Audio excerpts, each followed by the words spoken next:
नमस्कार। आज हम मानव मन की एक बहुत ही आम लेकिन गहरे पहलू पर बात करेंगे कि हम अपनी गलतियों को सही क्यों ठहराते हैं। हाँ, ये एक दिलचस्प सवाल है। इसके लिए हम कैरल टैवरिस और एलियट एरोनसन की किताब mistakes were made but not by me की एक समीक्षा देख रहे हैं। ये किताब इसी चीज की पड़ताल करती है। बिल्कुल। ये किताब फोकस करती है सेल्फ जस्टिफिकेशन, मतलब आत्म औचित्य पर, और कॉग्निटिव डिसोनेंस यानी संज्ञानात्मक विसंगति पर। अच्छा। और हमारा मकसद है ये समझना कि क्यों लोग, मतलब सबूत सामने होने पर भी, अपनी गलतियों को मानने के बजाय उन्हें डिफेंड करने लगते हैं। हाँ, और इसका असर क्या होता है ये वाकई जानना जरूरी है। हम्म। कभी सोचा है कितनी आसानी से हम अपने अजीब से फैसलों के लिए भी बहाने बना लेते हैं। हाँ, और हमें पता भी नहीं चलता कि हम ऐसा कर रहे हैं। सही, चलिए इसे थोड़ा और खोलते हैं। तो जब हमारे काम या हमारे विचार या फिर हमारी अपनी इमेज कि भाई मैं तो एक अच्छा समझदार इंसान हूं, हाँ, इनके बीच जब टकराव होता है तो दिमाग में एक अजीब सी बेचैनी, एक तनाव सा पैदा होता है। बिल्कुल।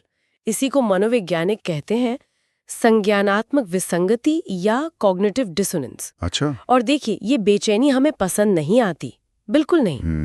तो इसे कम करने के लिए हमारा दिमाग एक बहुत ही, कह सकते हैं कमाल का, पर कभी-कभी खतरनाक रास्ता अपनाता है। वो क्या है? वो है आत्म औचित्य, मतलब सेल्फ जस्टिफिकेशन।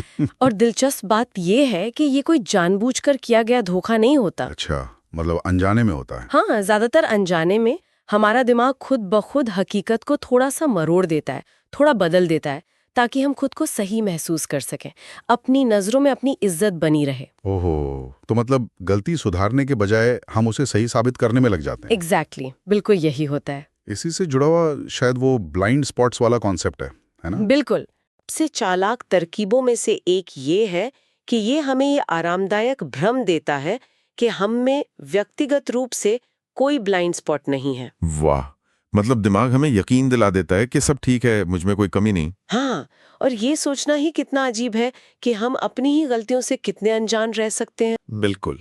और ये सिर्फ छोटी-मोटी बातों का मामला नहीं है। ये जो आत्म औचित्य है, इसके नतीजे काफी गंभीर हो सकते हैं। जैसे? मिसाल के तौर पर किताब में झूठे इकबालिया बयानों का जिक्र है। जब किसी बेगुनाह पर बहुत ज्यादा दबाव डाला जाता है, तो उसके मन में एक भयानक संज्ञानात्मक विसंगति पैदा होती है। मैं जानता हूं मैंने ये नहीं किया, पर ये सब कह रहे हैं कि किया है। हाँ, ये तो बहुत मुश्किल स्थिति होगी। बिल्कुल।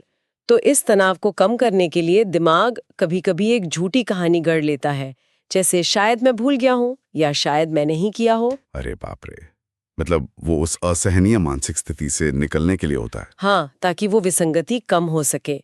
इसी तरह रिश्तों में देखिए, रिश्तों में कैसे? जब लोग गलती मानकर मामला सुलझाने की बजाय एक दूसरे पर इल्जाम लगाने लगते हैं, हाँ, होता है अक्सर। वो भी तो आत्म औचित्य ही है। अपनी गलती ना मानकर दूसरे को दोष देना, और इससे रिश्ते टूट सकते हैं। सही कहा। और अगर हम इसे और बड़े पैमाने पर देखें तो यही पैटर्न राजनीति में, देशों के बीच झगड़ों में भी दिखता है। अच्छा। हाँ, जहां गलतियों को मानना एक तरह से कमजोरी समझा जाता है, तो लोग या संस्थाएं अपनी गलतियों को डिफेंड करते रहते हैं, भले ही नुकसान हो रहा हो। वाकई ये तो बहुत गहरी बात है।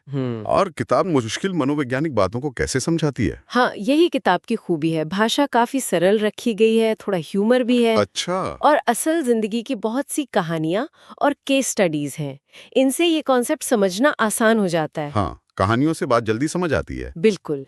जैसे एक और बात किताब कहती है, आत्म औचित्य लोगों को खुद को ये समझाने की अनुमति देता है कि उन्होंने जो किया वो सबसे अच्छी चीज थी जो वो कर सकते थे। मतलब हम अपनी कहानी को अपने फेवर में मोड़ लेते हैं। हाँ, ये दिखाता है कि कैसे हम अपनी करनी को बेस्ट पॉसिबल लाइट में देखने की कोशिश करते हैं। मुझे लगता है ये हम सबने कभी ना कभी महसूस किया होगा। हाँ, जब कोई बहुत छोटी सी गलती मानने में भी हिचक होती है। बिल्कुल।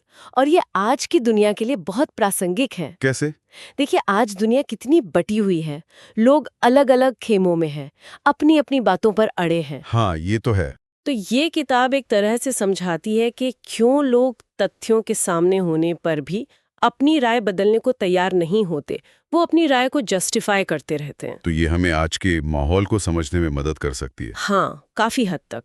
वैसे कुछ लोगों को लगता है कि किताब में उदाहरण थोड़े दोहराए गए हैं या शायद अमरीकी समाज और उनके कानूनी मामलों पर थोड़ा ज्यादा फोकस है। अच्छा, ये भी एक पहलू है। हाँ, लेकिन जो इसका मूल संदेश है कि हम सब में खुद को सही ठहराने की एक गहरी अंदरूनी प्रवृत्ति है, वो तो यूनिवर्सल है, वो हर किसी पर हर जगह लागू होता है।